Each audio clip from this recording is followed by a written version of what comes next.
মিশরের টানানো গড়িতে একটি মেলায় গেলেন। ওই মেলায় তৎকালীন বাদশাহ সাদুন এবং তার প্রধান উজির এমরান আগমন করল। বাদশাহ সাদুন হাজারার রূপ ও সৌন্দর্য দেখে মুগ্ধ হয়ে উজির ইমরানকে বলল, হে উজির, এমন সুন্দরী যুবতী এই রাজ্যে থাকা সত্ত্বেও তুমি তাকে আমার কাছে হাজির করোনি কেন? অথচ এটাই ছিল তোমার প্রধান কাজ। যাও, এই মুহূর্তে এই সুন্দরী যুবতীকে আমার সামনে হাজির করো, অন্যথায় তোমার গর্দান কাটা যাবে। বাদশার আদেশে তখন উজির তার কয়েকজন সৈন্যকে সাথে নিয়ে হাজারাকে খুঁজতে বেরিয়ে গেল। এদিকে হাজারা এবং তার মা বিষয়টি বুঝতে পেরে মেলার এক পাশ দিয়ে বেরিয়ে বাড়ির দিকে ছুটে চলল। উজির এমরান সব অলিগলি খুঁজিয়াও হাজারাকে না পেয়ে ভয়ে অস্থির হয়ে গেল। অবশেষে ফিরে গিয়ে বাদশার কাছে ক্ষমা চেয়ে বলল, জাহাপনা, যেভাবেই হোক ওই সুন্দরীকে আমি আপনার সামনে হাজির করবই। আজকের মতো আমার প্রাণ ভিক্ষা দিন, আমাকে একবার সুযোগ দিন। তখন বাদশাহ বলল, 7 দিনের মধ্যে যদি ওই সুন্দরী যুবতীকে আমার সামনে হাজির করতে ব্যর্থ হও, তাহলে তোমাকে মাটিতে গেড়ে পাথরের আঘাতে হত্যা করা হবে। এদিকে হাজেরা এবং তার মা তাদের ঘরে গিয়ে প্রবেশ করলেন। তখন হাজেরা কান্না বিজড়িত কণ্ঠে বললেন, আম্মাজান, আমার মনে হয় আমার জন্য এই ঘরে আর এক মুহূর্ত থাকা উচিত হবে না। বাদশার লোকজন হয়তো এক্ষুনি এখানে এসে পৌঁছে যাবে, তাই আমি এই রাতের অন্ধকারেই কোনো গভীর জঙ্গলে চলে যেতে চাই। আপনি আমার জন্য দোয়া করুন, যেন আল্লাহ তাআলা আমার ইজ্জত রক্ষা করেন। মাতা কলিজার টুকরা হাজারাকে কেঁদে কেঁদে বললেন, তোমাকে একা যেতে দিব না, তোমার সাথে আমিও যাব। তখন হাজারা বলল, মা, আমাকে বনে বনে দৌড়ে পালাতে হবে, আপনি দুর্বল শরীর নিয়ে দৌড়ে পালাতে পারবেন না, সুতরাং আমাকে আপনি বিদায় দিন, আমি সুযোগ পেলে এসে আপনাকে দেখে যাব।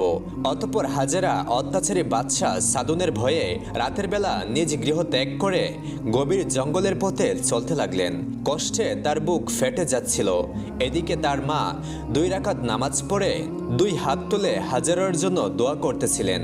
ইতিমধ্যে 3-4 জন লোক এসে উপস্থিত হলো এবং বাহির থেকে বলতে লাগলো, এই সুন্দরী হাজেরা, ঘরের বাইরে বেরিয়ে আসছো, আমরা বাদশার হুকুমে এসেছি, তোমাকে এখনই বাদশার দরবারে হাজির করতে হবে। অতঃপর সাড়া না পেয়ে তারা হঠাৎ করে ঘরের মধ্যে প্রবেশ করে বৃদ্ধাকে ধমক দিয়ে বলল, হাজেরা, তোমার কি হয়? সে এখন কোথায় আছে? তাকে বের করে দাও। তিনি বললেন, আমি হাজেরার মা, আমি জানি না হাজেরা এখন কোথায় আছে। তখন ইমরানের এক সঙ্গী বলল, তাকে উত্তম মাধ্যম দিলেই সব সত্য কথা বেরিয়ে আসবে। এই বলে চাবুক দিয়ে বৃদ্ধাকে আঘাত করতে লাগলো। তার শরীর ফেটে রক্ত পড়তে লাগলো। অতঃপর তাকে বাদশার কাছে নিয়ে গেল। বাদশাহ যখন শুনতে পেল যে হাজারার কোনো সন্ধান পাওয়া যায়নি, তখন সে আদেশ দিল, এই বৃদ্ধাকে কারাগারে বন্দি করে তার পানাহার বন্ধ করে দাও। যতক্ষণ সে তার কন্যা কোথায় আছে তা না বলবে, ততক্ষণ এভাবেই রেখে দাও। বাদশার আদেশে হাজারার মাকে কারাগারে বন্দি করা হলো। চাবুকের আঘাতের কারণে তার শরীর দিয়ে রক্তের স্রোত বয়ে যাচ্ছিল এবং রক্তবমি হচ্ছিল, ফলে তিনি বেহুশ হয়ে সেখানেই মৃত্যুবরণ করলেন। এদিকে হাজারা বাদশার ভয়ে গভীর জঙ্গলে লুকিয়ে রইলেন। এভাবে দিন অতিবাহিত হয়ে সন্ধ্যা হলো। অতঃপর রাত যখন একটু গভীর হলো, তখন হাজারা লুকিয়ে লুকিয়ে নিজের বাড়িতে এসে উপস্থিত হলেন। এসে দেখেন ঘরের দরজা সম্পূর্ণ খোলা, ঘরের ভিতর কোনো আলো নেই। হাজারা মা বলে ডেকে কোনো সাড়া পেলেন না। হাজারা মাকে না পেয়ে এক প্রতিবেশীর বাড়িতে গিয়ে জিজ্ঞেস করলেন। তখন প্রতিবেশী বললেন, হাজারা, তুমি এখানে কোথা থেকে এসেছো? বাদশাহ পুরস্কার ঘোষণা করেছে তোমাকে ধরার জন্য। আজ সকালে তোমার মাকে মারধর করে বাদশার লোকেরা গ্রেফতার করে নিয়ে গেছে। এই কথা শুনে হাজারা চিৎকার দিয়ে কেঁদে উঠলেন। তখন প্রতিবেশী মহিলা বললেন, হাজারা, তুমি একই করছো? গ্রামের লোকেরা একটু টের পেলেই তোমাকে ধরে নিয়ে বাদশার কাছে হাজির করবে। হাজারা তখন চাপা কষ্ট বুকে দাফন করে চুপ হয়ে গেলেন। প্রতিবেশীর কাছে তার বৃদ্ধা মায়ের প্রতি অত্যাচারের কথা শুনে নিজের বিপদের কথা ভুলে গেলেন এবং তিনি বৃদ্ধা মাকে মুক্ত করার জন্য বাদশার কাছে যাওয়ার সিদ্ধান্ত নিলেন। কিন্তু হঠাৎ করে বাদশাহ সাদুনের কথা মনে পড়তেই তিনি সম্পূর্ণ থেমে গেলেন। তখন প্রতিবেশী মহিলা তাকে বলল, হাজারা, এখানে থাকা তোমার জন্য নিরাপদ নয়, তুমি এক্ষুনি এখান থেকে পালিয়ে যাও। এই কথা শুনে হাজারা গভীর অরণ্যের দিকে রেখে আবারও চলতে শুরু করলেন। এভাবে অনাহারে অসহায় অবস্থায় 5 দিন অতিবাহিত হয়ে গেল। ক্ষুধায় দুর্বল হয়ে গাছের পাতা চিবিয়ে খেয়ে ক্ষুধার জ্বালা নিবারণ করলেন। 6ষ্ঠ দিনে অত্যন্ত দুর্বল হয়ে গভীর বনের একটা বড় গাছের নিচে তিনি ঘুমিয়ে পড়লেন। অতঃপর লোকজনের চিল্লাচিল্লি শুনে হাজেরার ঘুম ভেঙে গেল। আসলে বাদশার সৈন্যদের ছোটাছুটির কারণে বনের মধ্যে হইচই পড়ে গেল। পরিস্থিতি বুঝতে পেরে হাজেরার ভিতরে আর পানি নেই। এমন সময় এক পাষণ্ড তার কাছে চলে আসে এবং চিৎকার করে বলে, এই তো হাজেরা। ফলে মুহূর্তের মধ্যে অন্যরাও সেখানে এসে উপস্থিত হয়। হাজেরার অবস্থা দেখে তারা বিকটভাবে হাসতে লাগলো। হাজেরা তখন ভয়ে বেকুল হয়ে দোয়া করলেন, হে আল্লাহ, হে দয়াময় প্রভু, তোমার এই দাসীর প্রতি নির্দয় হয়েও না। তুমি তো এই দাসীকে এত রূপ লাবণ্য সৌন্দর্য দান করেছ, আমাকে কলঙ্কিত করো না প্রভু। হাজেরার দোয়া আল্লাহ তাআলার দরবারে কবুল হয়ে গেল। অতঃপর ইমরান যখন হাজেরাকে বন্দী করার জন্য লোকেদেরকে নিয়ে এগিয়ে যেতে চাইল, তখন সকলের পা মাটির সঙ্গে আটকে গেল। ফলে হাজেরা সেখান থেকে চলে গেলেন। কিছুক্ষণের মধ্যেই তারা চলার শক্তি ফিরে পেল। তাই তারা হাজেরার পিছু পিছু চলতে লাগলো। হাজেরা জঙ্গল পেরিয়ে নীল নদের তীরে গিয়ে নদীতে ঝাঁপিয়ে পড়লেন। অতঃপর নীল নদের বিরাট এক ঢেউ এসে হাজেরাকে ভাসিয়ে নিয়ে গেল মাঝ নদীতে। ইমরান দলবল নিয়ে নদীর তীরে এসে দেখলো হাজেরা মাঝ নদীতে ঢেউয়ের মধ্যে হাবুডুবু কাঁদছে। তখন ইমরান বলল, তোমরা নদীতে ঝাঁপিয়ে পড়ো। তোমরা কি কাপুরুষ নাকি যে নদীর ঢেউ দেখে ভয় পাচ্ছ? হাজেরা একটি নারী হয়ে নদীতে ঝাঁপিয়ে পড়তে পারলো, আর তোমরা পুরুষ হয়েও সাহস পাচ্ছ না? এই মেয়েটিকে যদি ধরে নিয়ে না যেতে পারি তাহলে আমার গর্দান কাটা যাবে। তখন সৈন্যরা বলল, যে নারীর কাছে যেতে চাইলে পা অচল হয়ে যায়, যে নারী ভয়ঙ্কর ঢেউয়ের মধ্যে ঝাঁপিয়ে পড়তে পেরেছে, সেই নারী সাধারণ কোনো মানুষ নয়। এই বলে তারা সবাই চলে গেল। এবার ইমরান নদীর তীর দিয়ে একা একাই ছুটে চলল। কিছুদূর গিয়ে দেখতে পেল দুজন জেলে জ্ঞানহারা হাজেরাকে নিয়ে নদীর তীরে এসেছে। ইমরান তাদেরকে বলল, এই মেয়েটিকে বাদশার কাছে পৌঁছানোর আদেশ রয়েছে, তাই আমি যা বলি তোমরা তাই করবে। অতঃপর ইমরান জেলেদেরকে দিয়ে একটা পালকির ব্যবস্থা করে হাজেরাকে নিয়ে বাদশার কাছে রওনা হলো। অতঃপর বাদশাহ সাদুনের বিশেষ কারাগারে বেহুশ অবস্থায় হাজেরাকে রাখা হলো। সেখানে অতি সুন্দর বালাখানা, সোনার কাঠ পালং, মণিমুক্তার জারবাতি। সেখানকার প্রহরী সবাই নারী, কোনো পুরুষ সেখানে প্রবেশ করার সাহস পায় না, কারণ বাদশাহ সাদুন সুন্দরী যুবতীদেরকে সেখানে নিয়ে কামল আলসা পূর্ণ করে। হঠাৎ হাজেরার জ্ঞান ফিরে এলো। তিনি বললেন, আমি এখানে কেন? তখন একজন প্রহরী নারী এগিয়ে এসে বলল, মা, তোমার জন্য এই বালাখানা সাজানো হয়েছে, তুমি এখানে আরামে থাকবে। তখন হাজেরা বললেন, এটা কি বাদশাহ সাদুনের বালাখানা? সে বলল, জি হ্যাঁ, বাদশার আদেশেই তোমাকে এখানে আনা হয়েছে। আমরা সব দাসীরা তোমার সেবা যত্নে নিয়োজিত থাকব।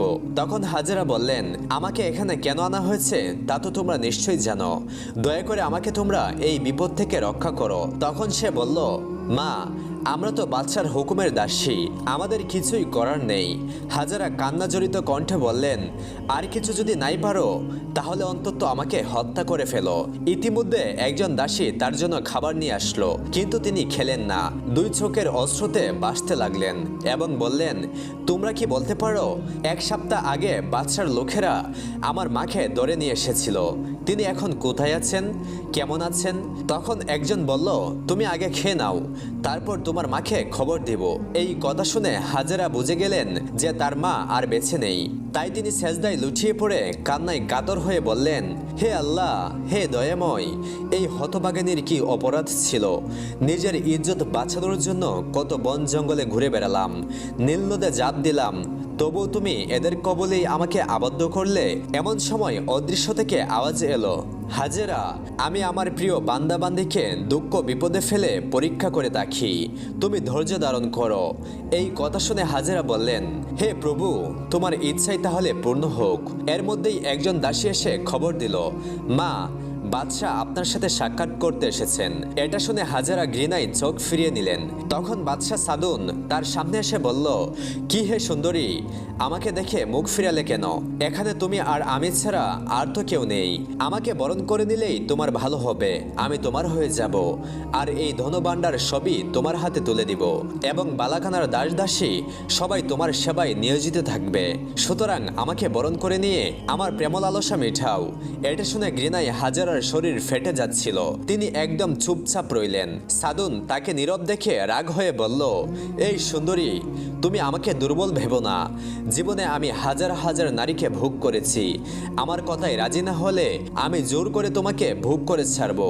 এবার হাজারা বুদ্ধি খাটালেন এবং বললেন, এত অধৈর্য হলে কেন? তুমি যদি আমাকে বেগম রূপে বরণ করো সেটা হবে আমার সৌভাগ্য। সে ব্যাপারে সিদ্ধান্ত নেওয়ার জন্য আমাকে একটু সময় দাও। সাদুন এই কথা শুনে খুশি হয়ে বলল, বেশ ভালো কথা, তুমি সুস্থ হয়ে আমাকে যে আদেশ দিবে আমি তাই পালন করব। এই বলে সাদুন রাজ দরবারে চলে গেল। কিছুদিন পর বাদশাহ আবার এসে বলল, কি হে সুন্দরী, তোমার মতামত এখনো কি ঠিক হয়নি? আমি যে আর ধৈর্য ধারণ করতে পারছি না। হাজেরা বললেন, আমাকে আরো কিছুদিন সময় দিতে হবে। সাদুন বলল, তুমি কি আমার সঙ্গে চালাকি করছো? সাবধান, ভুল করো না। তুমি আমার হাত থেকে কিছুতেই রেহাই পাবে না। আমি আর 3 দিন সময় দিচ্ছি। এরপর তুমি রাজি না হলে আমি জোর করে তোমাকে ভোগ করব। এই কথা বলে বাদশাহ সাদুন সেখান থেকে চলে গেল। বিবি হাজরা আল্লাহ তাআলার দরবারে কেঁদে কেঁদে প্রার্থনা করতে লাগলেন, হে দয়াময় প্রভু, আমার দেহ, মন, মান, ইজ্জত সব তোমার হাতে ছেড়ে দিলাম। তুমি আমাকে হেফাজত করো। 3 দিন পর বাদশাহ মদ পান করে হাজরার নিকট গিয়ে তাকে ধরার জন্য হাত বাড়ালো। হাজরা চিৎকার করে বলে উঠেন, হে প্রভু, আমাকে রক্ষা করো। এই বলে হাজরা কক্ষের এক কোণে ঝাঁপিয়ে পড়লেন। ফলে অল্পের জন্য বাদশাহ তাকে ধরতে পারল না। এরই মধ্যে বাদশাহ সাদুনের 2 চোখের ভিতরে ভীষণ যন্ত্রণা শুরু হলো। এমনকি অল্প সময়ের মধ্যেই সে অন্ধ হয়ে গেল। তার চিৎকার শুনে সবাই তাকে দরাদরি করে প্রধান বেগমের কক্ষে নিয়ে গেল, কিন্তু কোনো লাভ হয়নি। তার 2 চক্ষু একেবারেই অন্ধ হয়ে গেল। ফলে বিবি হাজেরা তার হাত থেকে রক্ষা পেয়ে গেল। কিছুদিন অতিবাহিত হওয়ার পর একদিন বাদশাহ হাজারের কাছে এসে কাকুতি মিনতি করে বলল, হে পূর্ণবর্তী রমণী, তোমার সঙ্গে আমি যে অন্যায় আচরণ করেছি সেজন্য আমাকে ক্ষমা করে দাও, আর আমার জন্য আল্লাহর কাছে দোয়া করো, তিনি যেন আমার চোখের আলো ফিরিয়ে দেন। বাদশাহ এভাবে বারবার কান্নাকাটি করায় বিবি হাজেরা আল্লাহর কাছে তার জন্য দোয়া করলেন। ফলে বাদশার একটি চক্ষু ভালো হয়ে গেল। ভালো হওয়ার পর বাদশাহ ভয়ে আর বিবি হাজেরার প্রতি অসৎ খেয়াল করেননি। কিন্তু সে পুনরায় উজির ইমরানকে হুকুম দিয়ে বলল, তুমি নিত্য নতুন সুন্দরী যুবতীদেরকে আমার সামনে এনে হাজির করবে, আর বিবাহিতা নারীদের স্বামীদেরকে হত্যা করে তাদের স্ত্রীদেরকে ধরে আনবে। অন্যদিকে আল্লাহ রাব্বুল আলামিন হযরত ইব্রাহিম আলাইহিস সালামকে বললেন, হে ইব্রাহিম, তুমি সিরিয়ার পথে যাত্রা করো। আল্লাহ রাব্বুল আলামিনের আদেশ পেয়ে হযরত ইব্রাহিম আলাইহিস সালাম সিরিয়ার পথে যাত্রা করলেন। একাধারে পথ চলতে চলতে নমরুদের রাজ্যের সীমানা অতিক্রম করে অন্য একটি রাজ্যে প্রবেশ করলেন তিনি। যখন তিনি খাজানা নয় অজানা নামক স্থানে পৌঁছালেন, দলে দলে মানুষ উত্তম পোশাক পরিধান করে একই দিকে ছুটে চলেছে। এমন দৃশ্য দেখে হযরত ইব্রাহিম আলাইহিস সালামের মনে এই ঘটনা জানার জন্য কৌতূহল তৈরি হলো। তখন তিনি একজনকে জিজ্ঞাসা করলেন, হে ভাই, দলে দলে মানুষ এত সুন্দর পোশাক পরে কোথায় যাচ্ছে? ইব্রাহিম আলাইহিস সালামের কথা শুনে উক্ত ব্যক্তি বলল, আজ 7 দিন যাবত এই রাজ্যের বাদশার একমাত্র কন্যা সারা খাতুন নিজের পছন্দ মতো বর নির্বাচন করার উদ্দেশ্যে দেশবাসীকে এক সভায় উপস্থিত হওয়ার জন্য আহ্বান জানিয়েছেন। সেই মর্মে হাজার হাজার মানুষ সুসজ্জিত বেশে রাজদরবারে উপস্থিত হচ্ছেন। কিন্তু এখন পর্যন্ত রাজকন্যা কাউকেই পছন্দ করেননি। যতদিন পর্যন্ত সে বর পছন্দ না করবে ততদিন পর্যন্ত এভাবেই বৈঠক অনুষ্ঠিত হতে থাকবে। অতঃপর হযরত ইব্রাহিম আলাইহিস সালাম এই কথা শুনে ওই বৈঠকে উপস্থিত হওয়ার জন্য ইচ্ছা পোষণ করলেন। নবী ইচ্ছা পোষণ করার সাথে সাথে আল্লাহ রাব্বুল আলামিন হযরত ইব্রাহিম আলাইহিস সালামকে আদেশ করলেন, হে ইব্রাহিম, আপনিও উক্ত বৈঠকে উপস্থিত হয়ে যান। আর শুনে রাখুন, আমার ফয়সালা হলো এই দেশের রাজকন্যাকে আমি আপনার সাথে বিবাহের ব্যবস্থা করে দেব। আল্লাহর হুকুম পাওয়া মাত্র হযরত ইব্রাহিম আলাইহিস সালাম ওই বৈঠকে যাওয়ার জন্য ইচ্ছা পোষণ করলেন। অতঃপর তিনি অন্যান্য জাতির সাথে আস্তে আস্তে রাজদরবারের দিকে রওনা হলেন। অল্প সময়ের মধ্যে তিনি রাজদরবারের এক বিশাল জনসমাবেশে এসে উপস্থিত হলেন। উপস্থিত হওয়ার পর হযরত ইব্রাহিম আলাইহিস সালাম লক্ষ্য করে দেখলেন উক্ত বৈঠকে এত পরিমাণ লোক উপস্থিত হয়েছে যে সামনের আসন তো দূরের কথা, মাঝখানেও ফাঁকা জায়গা বাকি নেই। তখন হযরত ইব্রাহিম আলাইহিস সালাম উক্ত মজলিসের একেবারে পিছনে গিয়ে অবস্থান করলেন। কোনো কোনো রিওয়ায়েতে এইভাবে বর্ণিত হয়েছে যে হযরত ইব্রাহিম আলাইহিস সালাম তখন উক্ত মজলিসে জায়গা না পাওয়ার কারণে তিনি একটি খেজুর গাছের নিচে গিয়ে আশ্রয় গ্রহণ করলেন। অতঃপর কিছু সময় পর দেখা গেল অপূর্ব সুন্দরী রাজকন্যা তার সহচারীদেরকে নিয়ে সমাবেশের মঞ্চে আসন গ্রহণ করলেন। তিনি মণিমুক্তা খচিত একটি তাজ হাতে নিয়ে জনসমাবেশে হাঁটতে শুরু করলেন। এক এক করে সকল প্রার্থীকে দেখে যেতে লাগলেন। এভাবেই সমাবেশের সকল মানুষের লাইন পাড়ি দিয়ে একেবারে শেষ প্রান্তে এসে উপস্থিত হলেন তিনি। এরপর হঠাৎ করে রাজকন্যার দৃষ্টি নিপতিত হলো হযরত ইব্রাহিম আলাইহিস সালামের দিকে। কেননা হযরত ইব্রাহিম আলাইহিস সালামের কপালে ছিল নূরে মুহাম্মাদি সাল্লাল্লাহু আলাইহি সাল্লাম। সেই নূরের আলোতে সমাবেশের সকল জায়গা যেন ঝলমল করছিল, যার ফলে রাজকন্যার দৃষ্টি পুরো সমাবেশে কারো উপরে নিপতিত হয়নি, শুধুমাত্র হযরত ইব্রাহিম আলাইহিস সালামের দিকেই তার দৃষ্টি পতিত হয়ে যায়। এরপর রাজকন্যা আস্তে আস্তে হযরত ইব্রাহিম আলাইহিস সালামের সামনে উপস্থিত হলেন। ইব্রাহিম আলাইহিস কলে যে নূর ছিল সেই নূরের উজ্জ্বলতায় রাজকন্যা আকৃষ্ট হয়ে গেলেন এবং এক নাগারে বেশ কিছু সময় হযরত ইব্রাহিম আলাইহিস সালামের দিকে তাকিয়ে রইলেন। অতঃপর রাজকন্যা মণিমুক্তা খচিত তাজটি হযরত ইব্রাহিম আলাইহিস সালামের মাথায় পরিয়ে দিলেন। রাজকন্যা যখন মণিমুক্তা খচিত তাজটি হযরত ইব্রাহিম আলাইহিস সালামের মাথায় পরিয়ে দিয়েছিলেন তখন সাথে সাথেই পুরো মজলিসের মধ্যে হাততালি দেওয়া শুরু হলো। অতঃপর সহচারীগণ ও প্রহরীরা এসে হযরত ইব্রাহিম আলাইহিস সালামকে তুলে নিয়ে গেল এবং রাজকন্যার আদেশে তাকে উত্তম রূপে গোসল করানোর জন্য একটি রুমে নিয়ে গেল। এরপর রাজদরবারের কিছু সংখ্যক কর্মকর্তা রাজার কাছে সংবাদ পৌঁছালো যে তার একমাত্র কন্যা বিবি সারা বর পছন্দ করেছেন। এই কথা শুনে রাজা অত্যন্ত আনন্দিত হয়ে গেলেন এবং তিনি ঘোষণা করলেন অল্প সময়ের মধ্যেই রাজকন্যার বিবাহ সম্পূর্ণ করা হবে। অতঃপর রাজা রাজদরবারের সকলকে উপস্থিত হওয়ার জন্য দাওয়াত দেওয়ার আদেশ প্রদান করলেন। রাজার হুকুম পাওয়া মাত্র রাজদরবারের লোকজন দেশের সর্বত্রে গিয়ে হযরত ইব্রাহিম আলাইহিস সালাম ও বিবি সারার বিয়ের দাওয়াত পৌঁছে দিলেন। এরপর নির্দিষ্ট দিনে রাজদরবার লোকালয় হয়ে উঠল। গায়ক, বাদক, বাইজি ও খাদ্য প্রদানকারী সকলে ব্যস্ততার সাথে রাজদরবারে হাজির হয়ে গেল। মহা ধুমধামের সাথে সকল প্রস্তুতি তারা গ্রহণ করলো। অতঃপর হযরত ইব্রাহিম আলাইহিস সালামকে রাজকীয় পোশাক পরিচ্ছদে সজ্জিত করা হলো। আল্লাহর নবী হযরত ইব্রাহিম আলাইহিস সালাম সেই সময়কার সকল লোকেদের চেয়ে সুন্দর চেহারার মানুষ ছিলেন। তার পাশাপাশি রাজকীয় পোশাকে যখন তাকে সজ্জিত করা হলো তখন তার সৌন্দর্য আরো বহুগুণে বেড়ে গেল। তাকে দেখে যেন মনে হতে লাগলো আকাশ থেকে ফেরেশতা নেমে এসেছে। মানুষ ধারণা করতে লাগলো এত রূপ কোনো মানুষের কখনোই থাকা সম্ভব নয়, যার কারণে সকলেই বলাবলি করতে বাধ্য হলো রাজকন্যা সারা তার জন্য যথাযথ যোগ্য বর পছন্দ করতে সক্ষম হয়েছেন। ইতিমধ্যে রাজা তার কন্যা ও সুন্দর দুলহাকে একটি মণিমুক্তা খচিত সিংহাসনে আরোহণ করলেন। উপস্থিত সকলেই তাদেরকে অভিবাদন জানালেন। এরপর উপস্থিত জনগণ আনন্দ ফুর্তিতে সমস্ত মঞ্চকে কাঁপিয়ে তুলল। আনন্দ ফুর্তি যখন শেষ হলো এরপর রাজার আদেশ অনুসারে একজন ইসলাম গ্রহণকারী ধর্মযাজককে ডেকে হযরত ইব্রাহিম আলাইহিস সালাম ও বিবি সারার মধ্যে বিবাহের কাজ সম্পূর্ণ করা হলো। এভাবেই এক মহা জুলুসের মাধ্যমে রাজকন্যা ও হযরত ইব্রাহিম আলাইহিস সালামের বিবাহের কাজ সম্পূর্ণ করা হলো। হযরত ইব্রাহিম আলাইহিস সালাম রাজকন্যার বর হিসেবে সমগ্র রাজ্যে বিরাট সম্মানের অধিকারী হলেন এবং আরাম আয়েশের মধ্যে জীবনযাপন করতে লাগলেন। চাকর নাকর, দাস দাসী সর্বদা তার পেছনে হুকুমের জন্য দণ্ডায়মান হয়ে থাকত। এভাবে হযরত ইব্রাহিম আলাইহিস সালাম উক্ত রাজ্যে কিছুদিন অবস্থান করলেন। অতঃপর একদিন আল্লাহ রাব্বুল আলামিনের পক্ষ থেকে হযরত জিবরাইল আলাইহিস সালাম এসে নবী ইব্রাহিম আলাইহিস সালামকে সংবাদ দিলেন, হে আল্লাহর নবী ইব্রাহিম, আল্লাহ রাব্বুল আলামিন আপনাকে সিরিয়ার পথে যাত্রা করার জন্য নির্দেশ দিয়েছেন।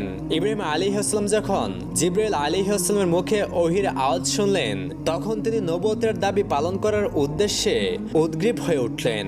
অতঃপর তিনি তার শ্বশুর রাজার কাছে গিয়ে উপস্থিত হলেন এবং তিনি রাজাকে সমস্ত ঘটনা খুলে বললেন। তিনি বললেন, আমি সাধারণ কোনো মানুষ নই, আমি এক আল্লাহ তাআলার পক্ষ থেকে প্রেরিত একজন নবী। অতএব এভাবে আরাম আয়েশের মধ্যে জীবনযাপন করা এটা আমার উদ্দেশ্য নয়। আমার কাজ হচ্ছে পথভোলা মানুষদেরকে আল্লাহর দিকে আহ্বান করা। আল্লাহ রাব্বুল আলামিন আমাকে আদেশ করেছেন আমি যেন এখান থেকে সিরিয়ার পথে যাত্রা করি। হযরত ইব্রাহিম আলাইহিসসালামের মুখে রাজা এসব কথা শুনে অত্যন্ত খুশি হলেন। রাজার অনুমতি লাভের পরে হযরত ইব্রাহিম আলাইহিসসালাম নিজ স্ত্রী ও 2 জন প্রহরী নিয়ে সিরিয়ার পথে যাত্রা করলেন। গ্রামের পর গ্রাম, লোকালয়ের পর লোকালয় অতিক্রম করে আস্তে আস্তে সিরিয়ার পথে যাত্রা করছিলেন। অতঃপর একদিন এক রাত পরে যখন তারা মিশরের সীমানায় গিয়ে পৌঁছালেন তখন তাদের সাথে গতিপথের লোকেদের সাক্ষাৎ হলো। তারা হযরত ইব্রাহিম আলাইহিসসালামের পরিচয় ও গন্তব্য সম্পর্কে অবগত হওয়ার পরে বলে উঠল, মিশরের রাজা চরিত্রহীন এবং কামুক শ্রেণীর একজন মানুষ। তার পাশাপাশি সে অত্যন্ত জালিম। সে সকল রাস্তায় স্থানে স্থানে লোক মোতায়েন করে রেখেছে। কোনো মানুষ ধন সম্পদ নিয়ে সে রাস্তায় যাতায়াত করলে জোর করে সেটা ছিনিয়ে নিয়ে যায় এবং সুন্দরী রমণী দেখলে তাকে অপহরণ করে নেয় এবং তাকে রাজার উপভোগের জন্য বহিরাঙ্গনায় নিয়ে যেতে বাধ্য করা হয়। অতএব আপনারা আপনাদের গন্তব্যকে পরিবর্তন করুন এবং মিশরে প্রবেশ না করে অন্য পথের দিকে যান। হযরত ইব্রাহিম আলাইহিসসালাম লোকগুলোর কথা শুনে খুবই চিন্তিত হয়ে পড়লেন। অতঃপর তিনি আল্লাহর দরবারে ফরিয়াদ জানালেন, হে আমার মাবুদ, আমি এখন কি করব? তখন আল্লাহ সুবহানাহু ওয়া তাআলা হযরত ইব্রাহিম আলাইহিসসালামের নিকট ওহী প্রেরণ করলেন। আল্লাহ সুবহানাহু ওয়া তাআলা বললেন, ওহে ইব্রাহিম, তুমি আমার হুকুমে মিশরের রাস্তা গ্রহণ করো। অতঃপর হযরত ইব্রাহিম আলাইহিসসালাম মিশরের রাস্তায় যাত্রা শুরু করলেন, কেননা সিরিয়ায় পৌঁছানোর জন্য অন্য কোনো রাস্তা তখন ছিল না। সিরিয়া যেতে হলে অবশ্যই মিশরের উপর দিয়ে যেতে হতো। হযরত ইব্রাহিম আলাইহিসসালাম আল্লাহ তাআলার পক্ষ থেকে আদেশ পাওয়ার পর মিশরের পথে রওনা দিলেন। কিছুক্ষণ পথ অতিক্রম করার পরে হযরত ইব্রাহিম আলাইহিসসালাম একটি কৌশল অবলম্বন করলেন। তিনি যেহেতু জানতে পারলেন যে মিশরের রাজা অত্যন্ত দুশ্চরিত্রবান এবং মিশরের লোকজন খুবই লুটতরাজ, এই কথা শুনে তিনি তার স্ত্রীকে নিয়ে চিন্তিত হয়ে পড়লেন, কারণ বাদশার সৈন্যরা দেখে ফেললে মহা বিপদ হয়ে যাবে। অবশেষে ইব্রাহিম আলাইহিসসালাম একটি সিন্ধুকে বিবি সারাকে প্রবেশ করিয়ে সিন্ধুকটি উটের পিঠে বসিয়ে চলতে লাগলেন।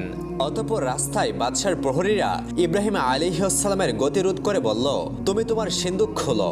ইব্রাহিম আলাইহিসসালাম বললেন, সিন্দুকটি খুলতে আমার অসুবিধা রয়েছে, তোমরা এর ওজন পরিমাপ করো, ওজন অনুসারে আমি টাকা দিয়ে দেব। কিন্তু প্রহরীরা এই প্রস্তাব মানতে নারাজ। তারা কথার কাটাকাটি করে নিজেরাই সিন্দুকের ডালা খুলে আশ্চর্য হয়ে গেল। তারা দেখলো এক পরমাণু সুন্দরী যুবতী। তখন ইব্রাহিম আলাইহিসসালাম আল্লাহ তাআলার দরবারে বললেন, হে আল্লাহ, তুমি আমার স্ত্রী সারার মান ইজ্জত হেফাজত করো আর বাদশাহ সাদুনকে তুমি হেদায়েত করো। অতঃপর প্রহরীগণ তাদেরকে নিয়ে রাজদরবারে হাজির হলো। বাদশাহ ইব্রাহিম আলাইহিসসালামকে জিজ্ঞেস করলো, এই সুন্দরী তোমার কি হয়? ইব্রাহিম আলাইহিসসালাম বললেন, সে আমার ছোট বোন, কারণ স্বামীর পরিচয় দিলে তাকে হত্যা করা হতো, তাই তাওরিয়া করে বোন বললেন। যাই হোক, এটা শুনে বাদশাহ বলল, তোমার বোনকে আমার নিকট সুপুর্দ করো। তা শুনে ইব্রাহিম আলাইহিসসালাম বললেন, সে সাবালিকা মেয়ে, সে নিজের মালিক নিজেই, সুতরাং তার কাছে জিজ্ঞেস করো। বাদশাহ সাদুন তখন কোতোয়ালকে আদেশ করলো, এই পুরুষটাকে কারাগারে বন্দী করে রাখো আর মহিলাটাকে আমার ক্রমোদ্গরে রেখে দাও। অতঃপর নির্দেশ মোতাবেক তাই করা হলো। কিছুক্ষণ পর সাদুন বাদশাহ বিবি সারার নিকট এসে বলল, হে সুন্দরী, তুমি কি আমার প্রস্তাবে রাজি আছো? তখন বিবি সারা আলাইহিসসালাম কোনো জবাব না দিয়ে এক মনে আল্লাহ তাআলার জিকির করতে লাগলেন। সাদুন পুনরায় বলল, তুমি উত্তর দাও আর নাই দাও, তাতে আমার কিছুই যায় আসে না, আমি তোমাকে ভোগ করেই ছাড়বো। এইবার সারা আলাইহিসসালাম বললেন, তুমি কার সঙ্গে কি বলছো? তোমার কি আল্লাহর ভয় নেই? সাদুন অট্ট হাসি হেসে বলল, আমি কাউকে ভয় করি না। এই কথা বলে সে সারা বিবির দিকে এগিয়ে চলল, কিন্তু একই পা দুটি আর নাড়াতে পারছে না, মাটির সঙ্গে যেন আটকে গিয়েছে। তখন বাদশাহ চিৎকার দিয়ে বলল, তুমি আমাকে জাদু করেছো, তোমার চালাকির ফল দেখাচ্ছি। এই বলে তার সমস্ত শক্তি দিয়ে ঝাঁপিয়ে তার কামবাসনা চরিতার্থ করতে চাইল, কিন্তু অপর হয়ে পড়ে তার কপাল ফেটে গেল এবং তার ভালো চোখটির দৃষ্টিশক্তি আবারও হারিয়ে গেল। পুনরায় সে অন্ধ হয়ে গেল।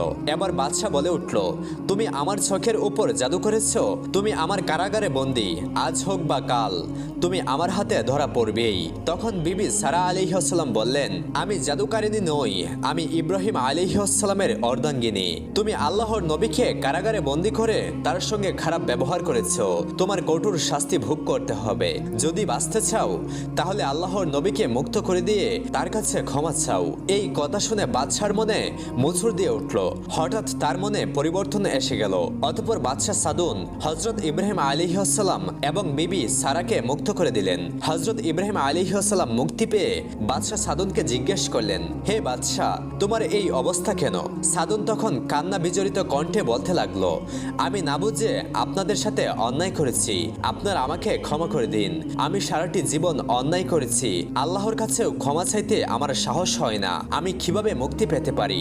আপনি তো আল্লাহর নবী, দয়া করে আমার জন্য একটু দোয়া করুন, আল্লাহ তাআলা যেন আমাকে ক্ষমা করে দেন। তখন হযরত ইব্রাহিম আলাইহিসসালাম বললেন, তুমি তওবা করে আল্লাহর নিকট ক্ষমা চাও। তওবা করে পবিত্র মনে ক্ষমা চাইলে নিশ্চয়ই আল্লাহ তাআলা ক্ষমা করে দিবেন। এই আশ্বাসবাণী শুনে বাদশাহ সাদুন আজীবনের সমস্ত কামনা বাসনা ত্যাগ করে আল্লাহর দরবারে ক্ষমা প্রার্থনা শুরু করলো।